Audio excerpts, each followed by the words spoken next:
Matthew Broderick made a movie in 1987 called Project X. Ever heard of it? No. Yeah, there's probably a reason why. Welcome to Half-Ass Movie Podcast.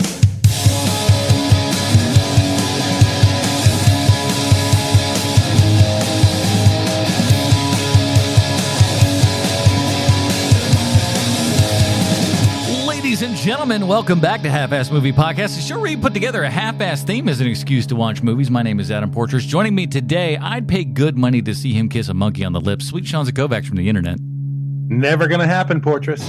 And he doesn't like to get told to get on the scale either. Bruce Leslie. Hey, I came to break hearts and rip farts, and I'm all out of hearts. Boy, oh boy. We can smell it all up in here, everybody, because we are back at headliner Matthew Broderick, week number 2. We got him in Ferris Bueller's Day Off. I would say, like we said previously, probably one of the quintessential Matthew Broderick movies. It's the one that I think everybody probably thinks about when they first think about him, out of on the Mount Rushmore Matthew Broderick roles. That's got to be one of them. I think there are kids who have no idea what Ferris Bueller's Day Off is. Well, or who Matthew Broderick is for that matter, I would imagine. Well, yeah. And they're like, here's Matthew Broderick. They're like, who's this old lady that you're putting in front of me right now? That's what my daughter would say. And they're my like, listen, 40 years ago, he's the Sackler guy. 40 years ago, he would have been the biggest man you ever seen in your entire life. Now he's just Matthew Broderick, and we just try to ignore all the bad parts. But we'll talk about some of those bad parts at some point. We'll get into them all and everybody. But this week, we are talking Project X from 1987. And again, so part of the idea of headliners, Matthew Broderick, is Matthew Broderick would headline in a movie, and his co-star in that movie would actually go on and not be billed under Matthew Broderick if and they were to star in any movies subsequent to this one. And our co-star with him in this one, of course, is Willie. No, I'm sorry, Helen Hunt. Yep. Oh, I see what you did there. I see, Adam.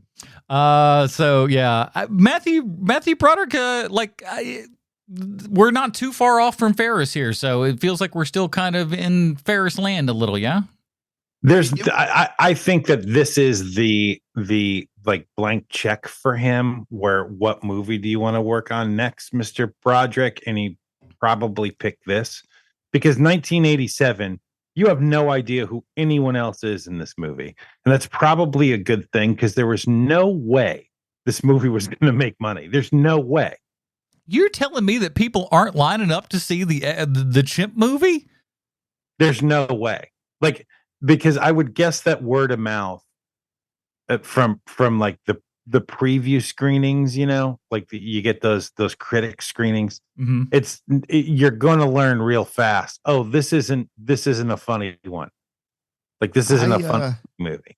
I got to tell you, man, from the moment I first saw the first trailer or the first ad or whatever for this movie, I was set on seeing it. Like, I couldn't see it fast enough. So I don't know, man. I don't know if I'm breaking ground here with you and telling you something that you've never heard before. Yeah. Your tastes don't line up with just about anyone else that I've ever met. Well, I love a good monkey movie, man. And I love Matthew Broderick. He was like right there with Michael J. Fox for me in terms of fandom, probably at this point in time. It's funny you bring that up, because I was seeing that today, rewatching Project X, is that there is a connection between Michael J. Fox and Matthew Broderick, because they're such cute boys. Mm-hmm. They're so cute. Like, Matthew Broderick is so cute in this movie. I was at the exact same way. It's so strange when we're supposed to believe he's an Air Force pilot too, because I'm still seeing, for obvious reasons, still seeing Ferris Bueller. Yeah, 17-year-old kid. There ain't no Air Force pilot in there. That's for damn sure. Yeah, I've been shooting all these guys down. At least he wasn't a fighter pilot, because all of a sudden I'm like, was this their answer to Top Gun? Like, was Project X Matthew Broderick's Top Gun, and I forgot it? Because I did remember this movie being very different than it is. Well, we will get. Oh, really? Because I saw this movie when I was a kid. I saw this movie on VHS when it came out, and immediately, I remember very distinctly that this movie was a bummer. Like, this movie isn't funny. This movie isn't fun. Like, this movie is basically 1980s Hollywood telling you how terrible the military industrial complex is, which is fine, totally fine. But it's not a movie that's going to bring the masses to the theater.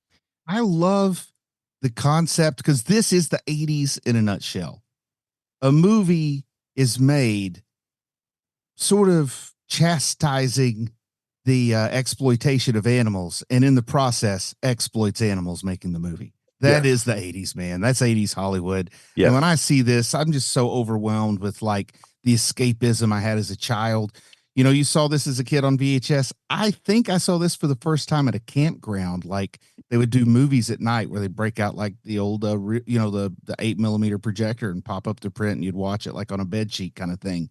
And that's where I think I saw this for the first time at Carter Caves. So I really had that extra kind of nostalgia worked into this, and it was so different than I remembered, but it didn't disappoint me. How? Okay, so. Just to guess, if you don't know, what do you figure the budget for this movie was?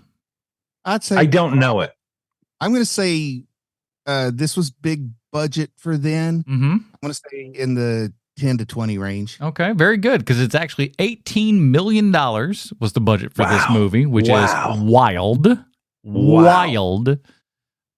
Total our opening weekend gross $3.3 million, so not a great opening weekend per se. Full US and Canada gross, you're looking at 18. Let me guess. Oh, please. 9 million. 18.5 full US. Oh, wow. Worldwide gross 21.5. So not a winner by any stretch, but certainly not the stinkeriest of stinkers. It's a squeaker. Yeah, just squeaking by. I figure it's probably, I'd think they'd call this a push if you probably count in, P&A. Sure. Do you want me to share my favorite unfounded rumor about this movie before we get started? Okay. So this was originally going to be produced at Warner Brothers, but Warner Brothers insisted on using little people in chimpanzee suits. Sweet mercy. Better movie. So Better Lawrence movie. Lasker took it to 20th Century Fox. Better movie. I have no idea if it's true or not, but that is a story. Hey, listen, I like enough of that. I love seeing it. I love seeing a dude in a costume pretending to be an animal. It's one of my favorite jokes. Especially a whole bunch of the little effers. Thankfully, there's not a ton of that. There's one or two. We'll get into some of that. But before we do all that, let's say a big giant thank you to those people who support this show over at patreon.com/HMP. Those people get pre-show, post-show, Dinger Zone. And, of course, they voted on headliner Matthew Broderick as our topic this month here and everything. So, again, thank you guys for all of your support and letting us know where you want this show to go. And get yourself a upcoming episode of Sean's Love Spaceships coming up. That's going to be a good one. And all kinds of things, man. So whatever you feel this show is worth, just put that in a dollar form, send it our way, get more things in the process, and, keep shows like this going. There's so many shows out there that you're going to listen to 45 minutes worth of ads for crap that you will never buy and do anything, and you get skip. You don't got to do that here. Just throw in a couple of bucks and send it our way. You don't have to listen to an ad about shavers or some crap like that you don't want. So we appreciate all that. And if you can't do that, man, at least tell a friend. Join us over there at the iTunes. Write us a 5-star review or send us an email, halfasspod@gmail.com. Tell us that you love us. We really like it. It makes us feel better inside. We love all of you guys. Thank you so much. Let's get into it, boys. Here is the IMDb plotline for Project X. As we know, IMDb 100% correct in everything they say and or do. An Air Force pilot joins a top-secret military experiment involving chimps, but begins to suspect there might be something more mysterious to Project X. This is directed by Jonathan Kaplan, written by Lawrence Lasker and Stanley Weiser, starring Matthew Broderick, Helen Hunt, William Sadler, Stephen Lang, Gene Smart, and Willie as Virgil. I love how the first people that are credited in the final credits there and everything are the monkeys. Yeah. I love it. Yep, it's great. Oh, and by the way, something that I thought that was interesting, again, we're going, just after Ferris Bueller here and everything. Matthew Broderick above the title. Yeah. Yes. Interesting. That's why I think this was him saying, I want to make this movie. Because if you don't have Matthew Broderick, this movie doesn't get made. No, I don't, or at least it's not made for $18 million. You don't. Definitely not. Definitely. I was going to say there's probably one or two people they could slide in, like he's not the only person who could make this, but you got to have a Matthew Broderick. You also have to like this project though. You know what I mean? Yeah. But I'm just saying, like, if they didn't have Matthew Broderick, then they need Michael J. Fox. They need a very similar person, yes, to try and pull this off. Like, if they lose Matthew Broderick and try to plug in Kirk Cameron, it's not going to work. Yeah, you mentioned Michael J. Fox, and that while watching this, that's what because we kind of talk about that on this podcast. Is like, who else could do this? And Michael J. Fox was the name that ran through my head constantly, just going like, I bet he could do this because you're right. Yeah. He's got that same pretty boy vibe and everything, same kind of slider build and whatnot. But again, I think at least for this particular role, I don't know that we should normally do this at the end, but whatever. But I think Michael J. Fox probably would have added a little bit more range into this role than I think Matthew Broderick does. Imagine Project X with John Cryer's name above the. Title. Here's the thing, though. If you put John Cryer in this role, it becomes much more of an overt comedy, and that might be a good thing. But then again, I like the idea of him as an Air Force anything is a bit of a stretch, I think, John Cryer. I mean, if you think Matthew Broderick is a stretch for Air Force, John Cryer's like a football and a half. It's bad. It's a long one, boy. Speaking of like Air Force stuff, in my memory, there was a whole lot more monkey flying airplane than there actually was. Okay. Let's talk about this for half a second, because again, I knew nothing going into this. I knew it was Matthew Broderick, Helen Hunt. The name of the movie was Project X. Literally, that was it. I knew Jack. And all of a sudden, I'm just like, wait a second. We got monkeys. And you hear that it's a monkey flying thing. And I am like, from the beginning, my heart is going, they better not screw this up. They better not screw this up. And I am watching the entire time going, they are going to drop the ball. They are going to drop it so bad. This movie, I'm almost getting pissed. But that third act comes, we'll get to it, but it redeems everything. Here's something I love about it is there's a part where like a background character has some almost like ambient noise dialogue that essentially calls out the Armageddon paradox of this movie, because he says, well, why don't we just teach the chimpanzees to fly the bombers and the human pilots don't have to die at all? Like somebody actually says that in the background as they're running one of these tests. And I thought that part was awesome too. Yeah. There's a ton of ADR in this movie. And at first, it took me like 10 seconds to figure out why. And of course, it's because they're in an echoey place, and there's chimps shrieking every moment. I can only imagine what it was like being in there. And you got to fill in all the gaps. Not going to be great either. You got to fill in all the gaps and stuff for storyline afterwards when you because there's a couple of those clearly where they're just like, we got to figure out what the hell's going on here, because test screens came back and they were just like, we don't know what this is. Like, all right, quick, throw in 4 lines. And in my memory, once again, I might have remembered a better movie than what we got, but I still really enjoyed this movie. But in my memory, like the chimpanzees were super smart, and I thought the radiation was like mutating their brain cells, and that it was kind of like a prequel to Planet of the Apes style, like creating super chimps. But that's not in here at all. No, that would super chimps. There's your movie. Yeah, give me a super chimps. Super chimps. Make it like the Rats of Nim, but with chimps. All right, let's talk about like the opening itself is great. You got your kind of like your plains of Africa or wherever and whatnot. I think it's very disorienting. Like I have heard advice that like when you're writing a screenplay, don't whiplash people in the first paragraph, but like we cover 3 continents, I think, in what would be the first page of this screenplay. We're all over the place, but it's great. We go from Africa to I don't know, some kind of clearinghouse on a boat. Then we end up in Wisconsin, and then we're at this Air Force base that I'm not sure what state it's in. But man, you get whiplash before that monkey settled in. But first of all, and I think this is probably the reason why this is a difficult movie to find places, is Peter Gabriel's "Shock the Monkey" plays, and my guess is it's a song. It's probably hard to clear that for future Yeah. stuff. Such a beautiful song too. And it's I like would think I love it. I would think that there's probably very few people who are more, or I guess estates. No, he's still alive. Yeah, he's still living. There's probably very few people who are more apt to sue you than Peter Gabriel, I would think. Just because all that stuff with Genesis. Yeah, I would love, and that's one thing while watching this. I thought, man, one of the boutique DVD labels needs to get a hold of this, because what we saw looked pretty good.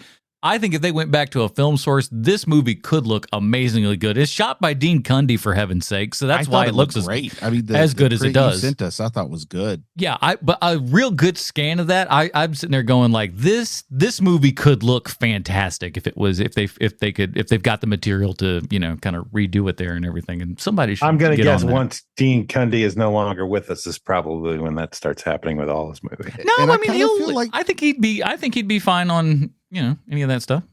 I almost feel like this is hidden enough and forgotten enough that it could darn near qualify as like a rediscovered classic. That's what I'm saying. I'm telling you, this could come out.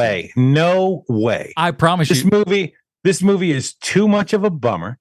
I enjoy it, man. I understand that you enjoy it, Bruce. But what I'm saying is that general audiences are not going to enjoy this movie. I disagree. I think once we get to that third act there, everybody is standing up and cheering. Think of all of the people who immediately don't want to be told how to think. Screw those people. They need to learn what they think. That's part one. Part two is you got the people who are mad that they thought that they were going to see a Funny Ape movie with the kid from Ferris Bueller. And it's not. It's none of those things. I think that there's a lot of this is a very strange movie. I think that this thing could become a cult classic for sure.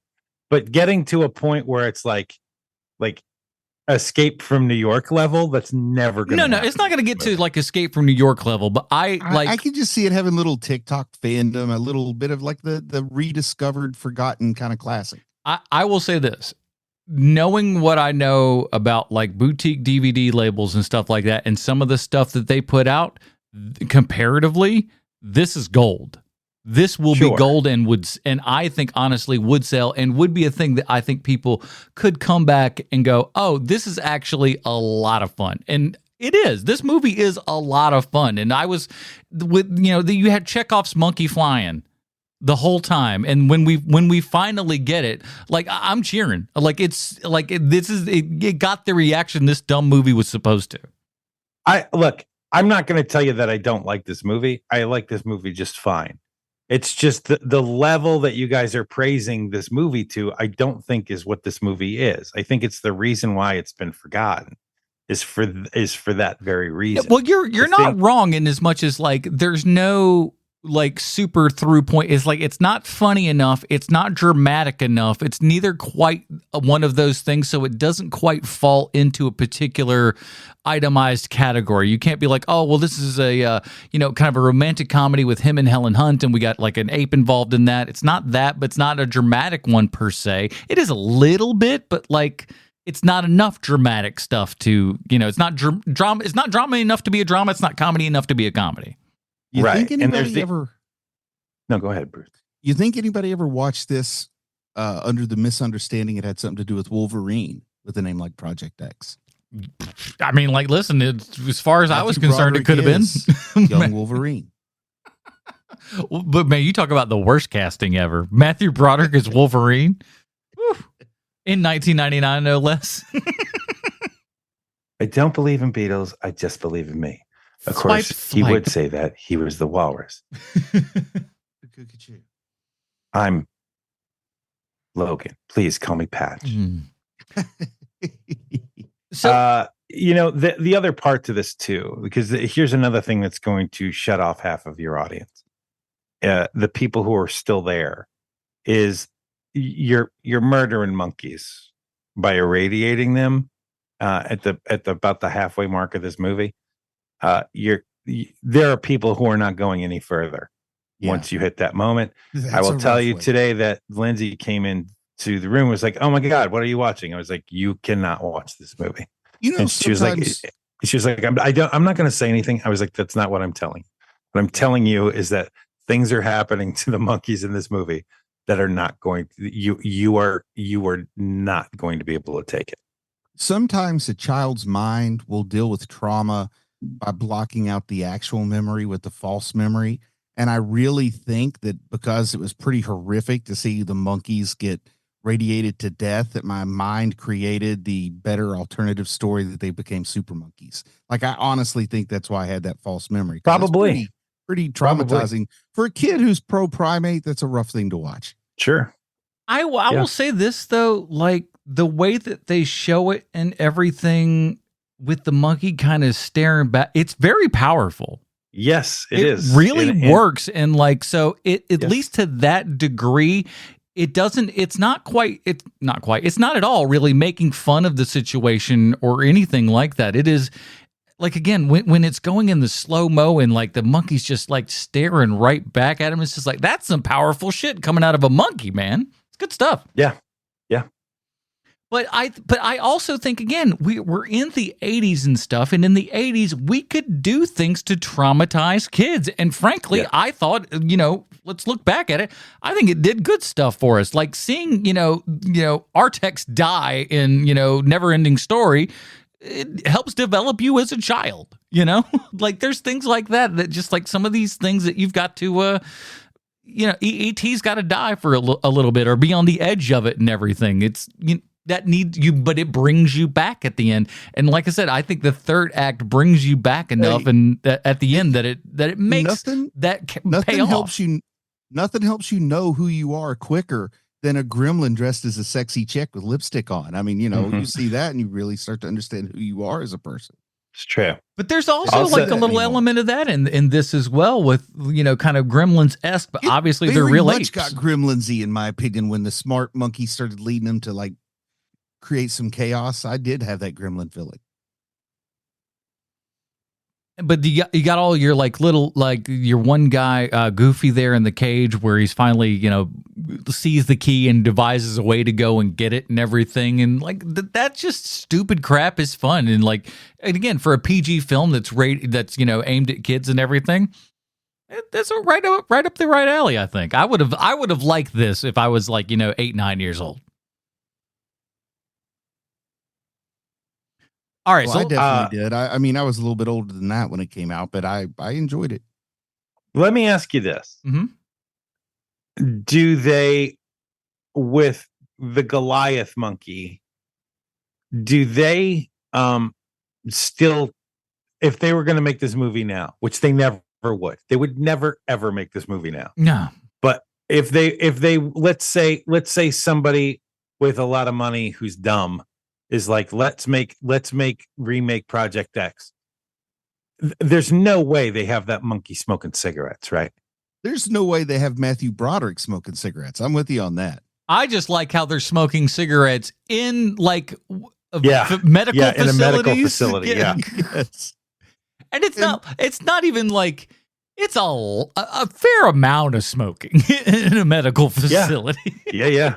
That was a classic of the performing chimpanzee. Still, I think in 1987 was they would smoke without a doubt. Listen, there's something about it. And read the paper with some glasses on, that kind of goofy stuff. Got a cigarette or a cigar or something like that, and then like they all look like George Burns, which don't help it none anyhow, But there's like, I don't know, man. There's something magical about a monkey. It's like it's between a dog and a human. It's like right in that little sweet spot where you're just like, you look at it and you're like, oh my God, it's adorable. And this monkey, this lead monkey, adorable. That's the closest I got were my lemurs, but I spent a summer with the lemurs and it's pure heaven. Did you guys recognize Stephen Lang? I thought that he looked sort of familiar, but I wouldn't have known it was Stephen Lang till I saw the credits. I didn't know it was him. Because I'm watching the credits and his name pops in, and I'm like, Watts? Who's Watts? And so I had to go to the internet and saw a picture of him as Watts, and I was like, holy hell, that's Stephen Lang. Crazy, unrecognizable to me. The biggest impact he made on me is almost immediately I jumped to the conclusion that the guy in the cowboy hat touches those monkeys inappropriately. Like he really did have that vibe. It was like, yeah, I didn't. I mean, I saw his name at the beginning credits, but he didn't jump out to me. Jean Smart obviously did because she's like, bam, right front and center there and everything. She's in it for 4 seconds, but lovely to see her. Beautiful, man. as always. I love Jean Smart, man. I think she's Spectre. great. I think she's great in everything she does. But she's like, hey, come on this monkey movie. You'll only be here for a day. She's just like, well, no one's going to see this, right? And they were like, right. And they didn't. She was right. That's what you would if you're a production assistant on Legion, you come up to Jean Smart and you be like, I loved you in Project X. See what happens. Yeah. Everybody's talking about designing women or whatever.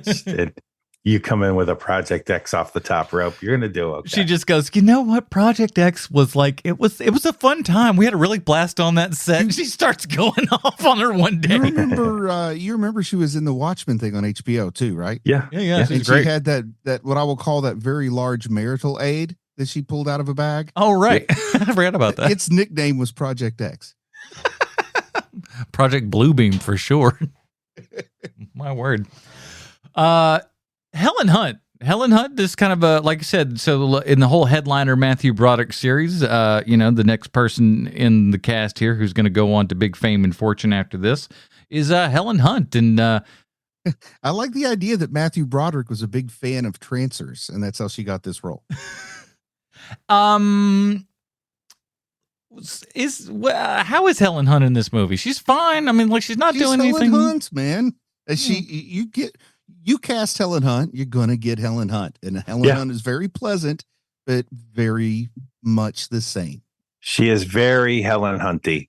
There is something about her that I find fascinating, especially seeing her in something from 1987, which is that, how old do you think she is in this movie? Probably 20, 21, 22. I think she was 21 when she made Trancers, and this would have been not long after that. So yeah, she's 25 max. Yeah. And she still seems like somebody in her 40s in this movie. It's the oversized clothes, man. It's not only that, it's the way she holds herself. It's her voice. Like there's a lot going on. There's a little bit of the hair, and Gillian Anderson has a little bit of it as well, where the face is a little rounder when they're younger and stuff. I mean, Helen Hunt does have like hot mom vibe for sure. So she has this thing, like it's that kind of thing where you're like, she looks like somebody's mom, but I know she's a kid. Yeah. Like it feels that way watching this movie. And it's also like, it's almost like its own special effect, to be quite honest with you. It's what it feels like, where it's like, look, I know that she couldn't be older than, as we put, 25, but she really does seem like she's 40 in this movie. And it's kind of captivating. Like I can't tell you if she's a good actress or not, but what I can tell you is that my eyes immediately go to her when she's in scenes. I mean, this was probably her biggest role since Trancers. I made that joke, but I'm looking over her filmography, and she had that part in Peggy Sue Got Married that we watched not too long ago, and then not really much of anything that I think you'd recognize, and then this. She's fun. I like her enough in this. I recently rewatched Twister because I got that on 4K and everything. So that's 94. So you're a couple years later here and everything. She looks almost the exact same age. Yeah. But you know what I like about that movie though? When rewatching that, you look at Helen Hunt, you look at Bill Paxton, and they got some age on their face, boy. They look their age in these movies and stuff. And like today, they would not be allowed to get away with this. Like that young lady wouldn't. That young lady, they'd be like, nope, there's no way we're letting you on with those, forehead wrinkles and stuff. But she looks like a real person. And that's what's so great about that. It's like you got just that cavalcade of amazing character actors and stuff where everybody looks like a real ass person who would be storm chasing and stuff. And she falls in that category as well. And I better be able to bounce this nickel off your butt. Yeah. She holds on to a little bit of like something that feels like it's from a bygone era. And I always like it when some of that stuff still hangs around. Mm-hmm. I'll say this. I am glad that at least for the most part, we really don't have or pursue any kind of romantic relationship between these two. And that's a good thing because I don't think it would work. Nope. It's pretty great the way that they do that. Did you guys catch the super brief appearance by Dick Miller? No, I don't think I did. I feel like I feel like a Dick Miller would have just popped out and been like, "Hey." Dick Miller was the you mainly just hear his voice. You don't see him so much, but he's the broker when they're going to buy that says, "I don't care if you are with the military. I got to sell the animals, and a chick like this doesn't come along every day." That's Dick Miller's voice. They're on the docks. That's Dick Miller's voice, huh? Yep. Max King, Dick Miller. And then that's it. He never shows up again. But he's, as a guy who's a fan of the Corman type movies, I'm a fan of Dick. Well, everybody who knows from the old Hero Movie Podcast days knows that I like the hammy acting. King of the cameo, that Dick Miller. Yeah, he is. Let's talk about William Sadler, man. We got to talk about William Sadler. So great. He is great in this. He's William Sadler. He comes in. You bring him in the 8th inning. They call for the right-hander. He brings the heat wherever he is. There he is. I never put this together before watching this movie, was that William Sadler has the quiet thunder. There's always something with him where you're like, well, there's something going on with that guy, even though I've never heard him raise his voice ever. Mm-hmm. And he's pretty, like, he can hold you with a stance or with a glance, Steely eyes.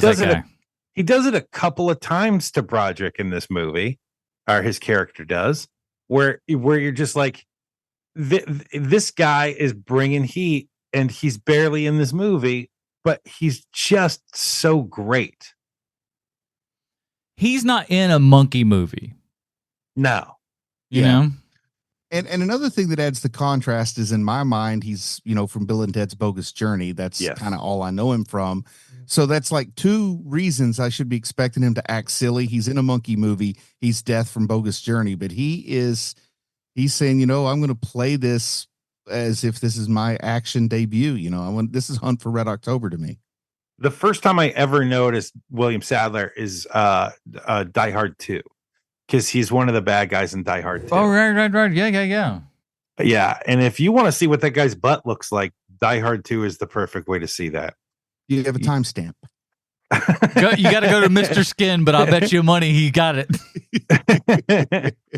And ever since then, I've watched him in other things because he does crazy good too. Like, because the thing that I'm always interested in is like, the guy who is the bad, I can't remember the actor's name, but he's the bad guy in RoboCop, and he plays Red on that 70s show. Yeah. The range on that guy, I think Sadler has that same style range. Yeah. Where he can go full crazy mental patient, but he also can play death. Kurtwood Smith. I knew he'd come to me if I thought long enough. Kurtwood Smith. There it is. But yeah, and I think Sadler has that same level of range. Yeah, I mean, Shawshank, The Mist. I mean, the guy's a pretty decent resume, that dude. Holy crap, I didn't realize 182 credits for that actor. Woo! Lord have mercy, he is busy. Yeah, he's in everything because he does TV too. Yeah, exactly. And he's one of those guys that I think that, you could just call him up and he'd do a pretty decent job at something. And the movies like this are clear examples of that, where it's just like, you know what? We're going to get Sadler in here. He's just going to knock it out of the park. And he does. I'd say he must know what he's doing because nobody gets 181 second chances. No, not a ton of those. Not a ton. Sadler wary. Ooh, I like it. Okay, so let's talk about what I feel like is a little bit of a glaring hole in this movie. So the idea here is that we've got all of these monkeys from, parts unknown. We bring them in, and we train them to fly. We put them in these little, which, by the way, very cool little flight simulators. I love the setup. I love the way that the chairs look, the little CRT monitors on it. Yep. The fact that it looks like a Nintendo 64, like 10 years before Nintendo 64 exists, is awesome.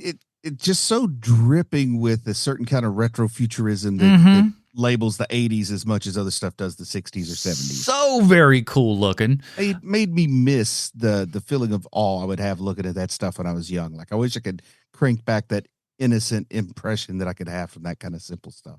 So we get through, we teach these monkeys how to do the flying and everything for the what we find out is like a kind of a bombing run thing or whatever. And then once they finally graduate, they figure out how to properly fly these planes here and everything. Then we teach them on and send them into the next phase of the program. But as is with every phase of this program, our Matthew Broderick character knows jack squat all about everything. Have you boys ever shown up to a job and on day one they're just like, well, have at it? They don't tell you really anything or why you're doing anything or what the goals of anything are. They just say, here's your job, go. All I could think was as soon as he shows up, the guy hands him a leash and says, here, take that monkey over there and weigh him. I do what now? The one thing I'm thinking is like, do they really need a person to tell you to do it and then a person to do it? Because it kind of looked like unnecessary duplication of labor there. But then also I thought of any job where you would ever do anything of importance without like 14 hours of new employee orientation and signing off on some videos and stuff now. Yeah, he doesn't even realize he's doing anything with monkeys until he opens the door of the monkey facility. He's like, oh shit, I'm working with monkeys today. The part that gets me is that when he's taking the first monkey to its monkey death, everybody in that room knows the score, knows what's happening, including the other monkeys. Yeah. And he's the only person, it seems like, in the entire facility that has no idea where he's going. What he's doing. What's about to happen. No clue. They just tell him, they're like, congratulations, you've gone from weighing the monkeys, you are up to the next scale. We're not going to tell you what it is until you are in the middle of doing it. And let's just say, regardless of anything else, any other experience in life, if you walk into a government facility with a bunch of animals in cages, you kind of know things aren't going to end well for those animals, right? Like there's no surprise when you find out something. We're making all you monkeys sergeant. You're going straight to the top.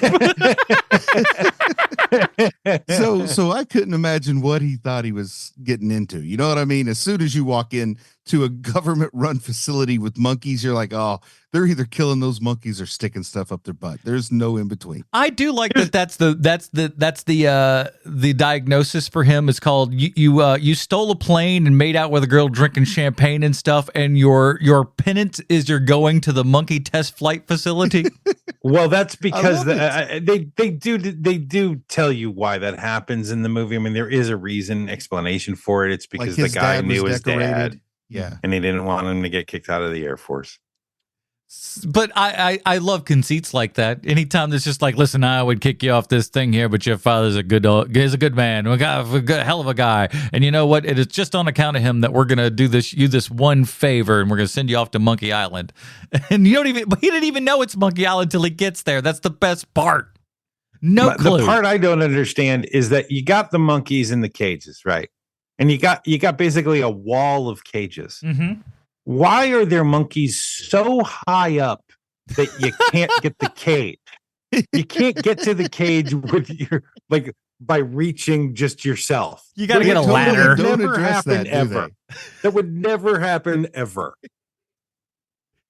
But it looks cool. There's also another thing that makes me crazy in this movie, which is the conceit that she walks into the officers' quarters, where like they're hanging out and there's pinball machines and people playing poker and smoking and drinking, and there's music playing, and she's about to leave, and she hears Matthew Broderick's voice, and just by hearing his voice, knows that that's him. In a crowded, loud, music blasting, like officers, soldiers, lounge. Whatever that is. I don't even know what to call that. And airmen, they're airmen. They're all airmen. So like, what I'm not understanding is like, okay, let's say she can hear his voice, which she never could have done. First of all, I think she could, because let's be honest, his voice is far. It's like, listen, all of these men were here and I was listening to them. And then I hear your teenage little boy voice. And then I go, hey, that's the fella I was talking to. The rest of these boys are men. As soon as she opposite. As soon as she Sorry, go hangs ahead. up the phone, she says, "Man, that guy sounds like Ferris Bueller," because there's nobody that's There going to sound you like Ferris go. Bueller. There The other you one. go. But if it's reversed, I'll give you that. Like if Matthew Broderick has to find Helen Hunt, like that, I understand because she's got that voice that's like this. Yeah. She's very easy to find in a crowd. But like Michael, but Matthew Broderick's voice, it doesn't carry. You know, it doesn't carry because it's all nasally, and so like there's no way she's picking that out. And with that being said, on a base, on a base, there are thousands and thousands of military personnel. So the fact that she's walking into this place where they all hang out when they're not going to leave base, and she's able to find this guy, even though she doesn't know anything about him, is just ludicrous. I'm fine with Of course you are, but it's crazy. No, it is. It's That really part stupid. is really ridiculous. Yeah, I got to agree with you on that. That it's pretty ridiculous that she would find him, but you got to keep the movie moving, man. Of You course. can't let I these understand the camps sit plot back needs waiting. that to happen. I understand that. But it's one of those things where I'm like, look, guys, I'm there with you training monkeys how to fly airplanes. Okay. That part I get. But how much further are we going to stretch credulity? Well, Anyway, in my memory, every monkey was off flying planes and they were being chased by humans in planes. So this was very different than I remembered. so we go through, we train the monkeys. The monkeys are going to have their flight plan here and everything. Then they graduate. We finally get them on. So then they go to, which looks pretty. I will say this: the whole set design and everything. This is where all that money went, was into making all these damn sets. And we get to this flight simulator there and everything. And I am thinking at this point that this is as far as we're getting with these monkeys flying. So I'm a little pissed because I'm just like, man, if this is all we're doing with these monkeys, y'all been jerking me around this whole film. But we get to this point and everything, and so we got them doing the flying, and in the middle of the flight run there and everything, your little pedestal comes out of the ground and eventually, irradiates, the shit out of the monkeys or whatever, right? Mm-hmm. Why? Why do they need to be flying for this particular thing? Why do we need to have any of this? Why can't you just irradiate these monkeys? That was the same question I had. You don't have to do any of this shit. Irradiate the monkeys. Flying's got jack all to do with it. It has no problem. There's no reason. None. I figure either you train the monkeys, they fly the mission, you don't have to worry about the humans, or you just test the radiation on the monkeys, but you don't do both. But exactly. If we were training them to do bombing runs, that's a different thing. And frankly, that's what I thought we were doing at first. But like, oh shit, we're teaching monkeys how to run bombs. Awesome. But we're not. We're testing the effects of radiation on them. You don't and they don't even come up with a bullcrap reason like, oh, well, what the in flight it's a different kind of blah blah blah. No, it's just we need to figure out what this is. Why go through the theatrics of training a monkey to fly a thing that don't make any damn sense? You're never sending them out to the field. You're not doing that. Here's what I feel like, and you tell me if you think I'm way off base here, Sean. But I feel like first draft is they were training the monkeys to fly combat missions, and they were trying to rescue Willie Virgil so he wouldn't get sent to war.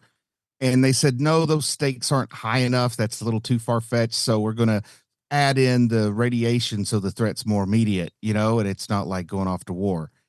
And it does feel like you're right. It feels like there's a bunch of steps. Layer without turning back the first one. Right. It feels like there's a bunch of steps in the writing process of this movie where it was probably something completely different in the beginning. I think that the fact because there's so many jumps of logic that you have to make on this watching this movie, but it does stagger those steps, which is pretty clever. But I think that there's too many steps, man.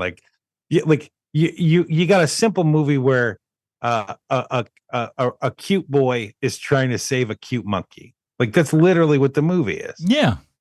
And you have 10 steps of difficulty between those two steps.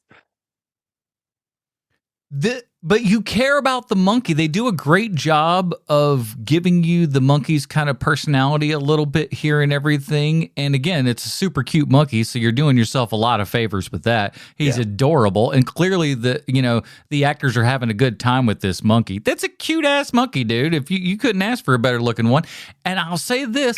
All of the monkey acting. For better looking monkey. I'm telling you. I've seen some good looking monkeys, man. All right, we'll compare monkeys after the show.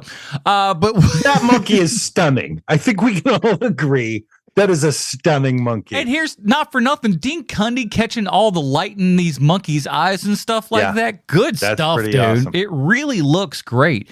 But the monkey acting in this is really fantastic. They do a great job wrangling these things around and doing enough of the right shots and stuff. And it doesn't look like they're trying to, wring a performance out of them.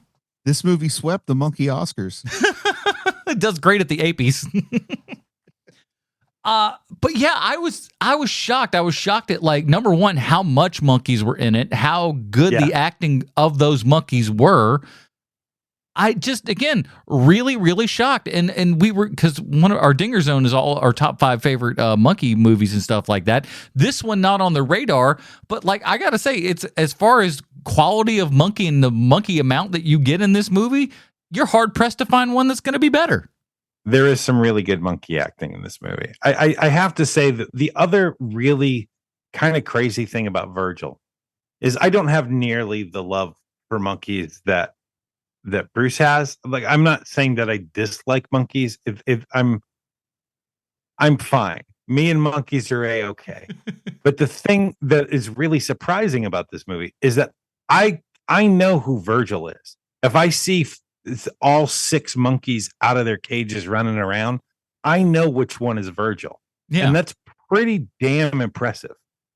And they got the beard one, the blue beard, and, like, there's like 2 or 3 others that you kind of like, okay, I kind of recognize them. Do you guys know if Virgil ever worked, like, before or after in entertainment, or, like, do you guys know anything about Virgil's history? I could certainly find out. Give me 1 second. His name is Willie. He's the 5th one. He's the 5th credited Willie actor, and Project X is his only accomplishment, it seems. Have you checked CIMDb? No, not the CMIDB. They have probably a better calculator than we do. Is there a chimpanzee IMDb for real? Why would there not be? Oh, I was excited for a minute. Oh man, I'm trying to look through all of these monkeys. It looks like they must have killed all these damn monkeys. And because they've all been in just BJ Project and the Bear X. is awfully cute. You know, you're talking about stunning monkeys. I think BJ and the Bear had a good one. That's why I thought it could have been the same bear, but it's not. Yeah, all right. Where do you stand on the Capuchin or whatever, the little tiny monkeys? Are they better or worse? They probably poop all over the place. Yeah, you look at them and they look like poop flingers, don't they? Because they're all tiny. Look like little devils. Those look like little devils to me. Yeah. That one's gonna wake up having, like, it's like grabbing your ears and looking into your face and screaming. I don't need that out of a monkey. No, thank you. That's how it wakes you up, and you're like, shit. No, thank you, man. Oh my god. Oh, I just gave myself a nightmare tonight, I'm sure. This little evil monkey just. I mean, let's talk about the greatest monkey acting moment of all time that happens in this movie. I will credit this movie with this. Is Virgil not wanting to be weighed on the scale. Oh yeah. That is so sweet, man. That is such an amazing bit of monkey acting where it's almost like the monkey not only is doing the thing that it's supposed to be doing, it's like it read the script. And it's doing it in also time. Like, hold on. It's also like the monkey has a comedian's timing. Yeah. It is so good.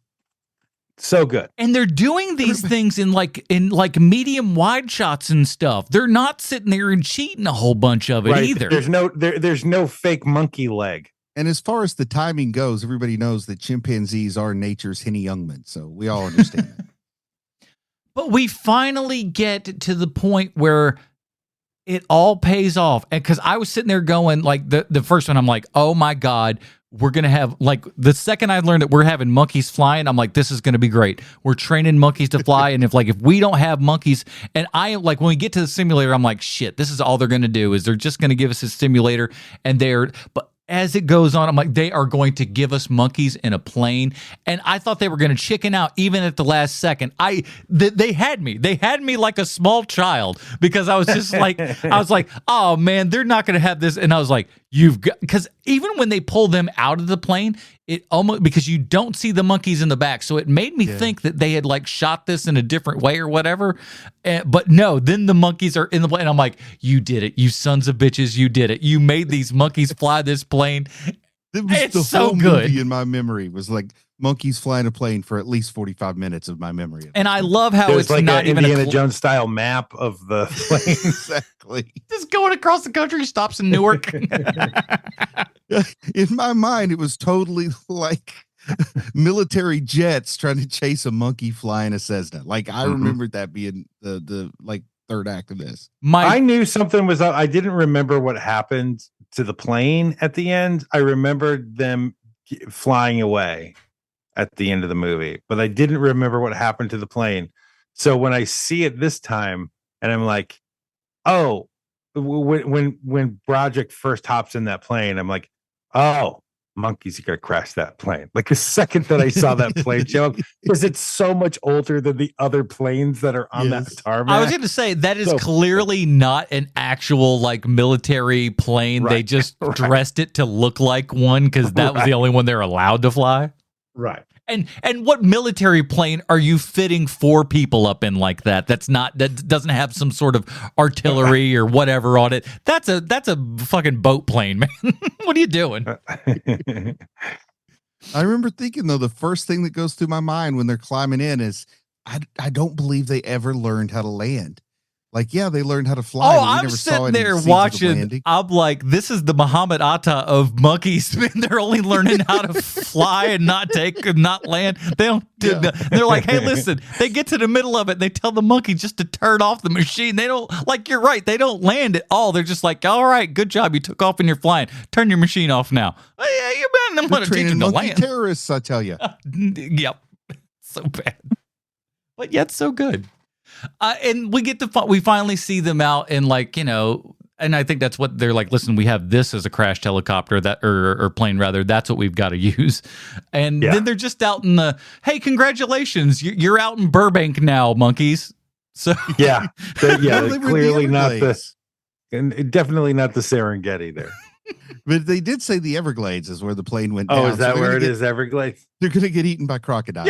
Yeah, put him in the crocodile pit. That's a great place for your monkey. Let me ask you guys: 5 monkeys or crocodile? Who's going to win? The crocodile's going to win against at least one of those monkeys. Now, I think 4 monkeys probably escape. I think you got. I'm talking in a fight, sir. In a fight, 4 monkeys or a crocodile. So it's like a no retreat, no surrender. Like once the crocodile eats the first monkey, the other 4 kids say, "Screw this." That's right. That's right. Oh, that's rough because chimpanzees are tough, man. So while he's eating one, the others are going to be going to town. Yeah. But also an alligator's kind of just like leather armor. That's what I mean. Yeah. Like so I don't know how the monkey. They got to go for the eyes, right? That's all they can do. You're going. They're gonna lunge for that tail, but that's not going to do any good. I think they could grasp the concept because they're smart. You know, they're smarter than we are. I think they could grasp the concept of like grabbing the jaw because, you know, it's easier to hold a gator jaw closed than it is open or whatever. Right. So they probably could get onto that where you could reach a stalemate, but I don't know how they actually defeat the alligator. I think bare minimum you need 8 to 10 minimum apes per one alligator. You're going 10 monkey versus crocodile. Oh, I think that's strong. Yeah, well, that's the thing though. They're strong, but here's the problem. You're not wrong. It's like your alligators. They're basically wearing Kevlar, and they're all strong. So it's so long. You got so much to deal with. You need several monkeys. You need at least 2 to 3 monkeys on that tail alone just to hold that thing still. Inevitably, the fight's going to take place in or near water. You know, so then you've got the whole drowning thing. That's a little disadvantage for the apes, no doubt about that. I mean, now turnabout's fair play. If somehow a gator finds itself in the top of a tree, advantage ape. Yeah. Okay, so then I think we just realized that we're putting him in a Roman Coliseum and just having them fight that way. Oh no, I want to do like a best of 7 where like 3 of them are in a tree, 3 of them are in a swamp, and then one of them is in the octagon. It's like the World Series, but they go to different cities. I was going to say it's like Smash Brothers. Yes. You just get a little tier system there. That's all it takes. Well, let's get down to it, boy. Let's talk about this again. Matthew Broderick, is he the best in this? Is he the worst? Could he be replaced by a Michael J. Fox? What say you? I think he's great. I think he's an odd fit, but I like it. I find it endearing. Yeah. But if you were if you gave me the script and said construct a cast, I wouldn't have thought of him. Yeah. And in 1987, Michael J. Fox can probably get this movie made in 1987, actually. But there's that one really great moment with Broderick in this movie where Helen Hunt asks if she can buy him a drink. And he turns to her and he says, "Can you buy me a drink?" And he says it so perfectly where you're like, oh, right. He's been working with Neil Simon for years before we see him at Ferris Bueller's Day Off. So of course he's going to have that timing down. And it really comes through in that one moment. I don't think I said I thought he was great in this. I don't think he's great. I think he's good. I think that he is replaceable. You can replace him with other people, like you said earlier. You have convinced me. You have changed my mind, Mr. Adam Portress. He's serviceable. But I think he is. I think that he's good enough. I don't ever believe that man has ever flown a plane ever. But it doesn't matter because he's just so gosh darn charming, isn't he? Looks like Totally he came right out of movie if you put Jan Michael Vincent in it. Yeah, we got a well, tough first guy. of all, you got to get him to stop slurring. Also, for a week. Can you take your nose out of the mountain of cocaine, sir? You've got some work to do. All right, you fine. think the monkey smoking was funny? Wait till you see a monkey with a rolled up hundo. Hey, listen, we could have this Project X starring Wings Hauser. Sure, but again, you get the same problem. You Too get much the drinking problem. Yep, it happens. All right, let's get down to it. There's only 2 forms a movie can come in: art or fart. Bruce, where does Project X from 87 fall on 87. the art or fart scale for you? It's definitely art, man. It gives me joy, makes me happy, gives me good nostalgia, gives me some escapism. I've had trouble finding joy in stuff that we watched lately, but this one, no problems, man. It took me to a nice, warm, comfortable, safe place. So definitely art. Art for you, Sean. To me, it barely squeaks by with an art. I find this movie so middle of the road. It's so easily forgettable. But it's art. It's still art. I mean, you got Cundy shooting the damn thing. You got Matthew Broderick at the height of his Matthew Broderickness. And you got Sadler coming off the bench. Sadler. So those are 3 reasons to recommend it. Yeah, I didn't think I was going to recommend this thing at first. It was just like, it seemed like we were just going to fall off, but the more it went on, the more I was liking it, and it just it hit all those spots. You had Chekhov's monkey, and you finally, and you pulled the trigger, and it was quite worth it. And like I said, Matthew Broderick's pretty darn monkey good. is a great ska band. I'm sorry. It would be pretty good. But yeah, you've got Broderick doing what he's doing. He could be a little bit better. I wish he had maybe 20%, kind of more acting. There's a couple moments where you're just like, could we got a second take out of that one? We could have done that one a little bit better. But by and large, do you have a moment in your head that you're thinking about when you say that? Just a couple. There were, I forget exactly what they were, but they were a couple of like reaction lines from him that he was reacting to, like Helen Hunt or something else, where it was just like, that's what you went with? Just kind of like for lack of a better example, like Sonic's, oh no. It's kind of like that, where it feels like you just weren't paying attention when you were reading that line for some reason. I don't know. And it may be an ADR thing as well. That's also, quite a possibility, where it just doesn't translate over well enough. That certainly happens. I'm not questioning whether or not you think that he could do it better. I'm just wondering if you had specific moments. Yeah, there were just I didn't point them out enough, but there were a couple of that I was just like, that's kind of a crummy line reading. I think it felt a little. A little phone-in-y. I felt like it felt a little bit less than what I would expected from him when he's originally talking to the colonel or whatever, and he's telling the story about his girlfriend that he said he wasn't going to tell, and then here he is telling it. And I felt like that delivery was kind of growing pains level or family ties level, but not cinematic level. If Bueller's 100%, we're rolling here at 70%. If Bueller's 100, this is 70. Because it's just dialed back. It's like it's not quite there. It's not quite hitting on that pace there. I don't want him to be Ferris in this movie, mind you. I just want him to care a little more. That's all. Right. Hey, have you guys seen that really sad photo of Kirk Cameron's birthday at his office? Love it. Yes, with the subway. That's the saddest part of all to me is that it's Subway, and it's not even like a big one. Like no one went out, no one called before. It was like, hey, let's get a big old Subway in here. You know, like everyone had their own foot long. It is the saddest looking thing you've ever seen in your life. You know who's not sad? Our good buddy Nate. Nate wrote in regards to this episode, he said, thank you guys for doing this. I watched this movie a lot when I was a kid.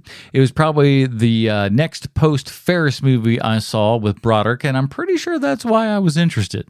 But I only had a vague recollection of how the movie ended. I wasn't even sure I remembered it correctly or if it was a fever dream. I'm glad Chekhov's Flight Simulator monkey paid off. So yeah, man, like I said, this is a movie that you can't find a whole lot of places and stuff, but it's out there. I would like to see this kind of redone, and I think there's an audience that would watch this and have some fun with it, despite some of the downer monkey moments and stuff. Say what you will, but we got some good ass monkey moments, and like the one monkey getting blown up and like looking straight into the camera, and other monkeys flipping people off left and right. God bless. It's a Disney property now. Maybe it'll make its way to Disney Plus. Is it? Maybe. Who's this? Is it under 20th Century Fox? Okay, that's CBS right. Fox Yeah. distributed it. I know that. Oh, let's see. There you go. So there's no way in hell that's coming out. Perfect. Thanks, everybody, because they're smoking in the movie, and you can't have a monkey smoking, much less Matthew Broderick. So that sure as hell ain't going to happen. Speaking of Matthew Broderick, we got another Matthew Broderick movie coming here down the line. We're going from 1987 to 1989. We're staying in this nice early Matthew Broderick range here and everything. And let me tell you, boys, I have got some stories for next week's movie from 1989, Glory, starring one Matthew Broderick and his co-star that would then soon overtake him in every shape and form, Denzel Washington. And this is a good one. If you've never seen it before, this is like a party movie. Invite your friends over, drink something, smoke something, play a little music in the background, project it outside on a big blow up screen, whatever you got to do. I bought this movie in 4K for this film, everybody. And I've even read the director's book on it, so I've got nice. So much information for this thing. So we're going to be talking Glory from 1989 next week. Sean, where can they find other things that we do on the internet? We've got a show called 30 Questions where we ask 30 questions of some nerdy property. Sometimes it's the Star Wars, sometimes it's Marvel, sometimes we like it. Sometimes you can tell we're saying things through gritted teeth. So check it out. Just put 30 questions into your podcatcher, and I'm sure one of our shows will come up. Absolutely. And check out our Patreon. We'll mention a couple things, quick things here in the after show real fast about a couple of the D23 things, one or two of those things that I saw that I want to talk about for half a second. So check out the post show for that. That is it, everybody. Join us next week for another episode of HMP where we're talking Glory from 1989. For Bruce Leslie, Sweet Chauncey Kovacs from the internet, I'm Adam Portress reminding you that the only difference between art and fart is an F.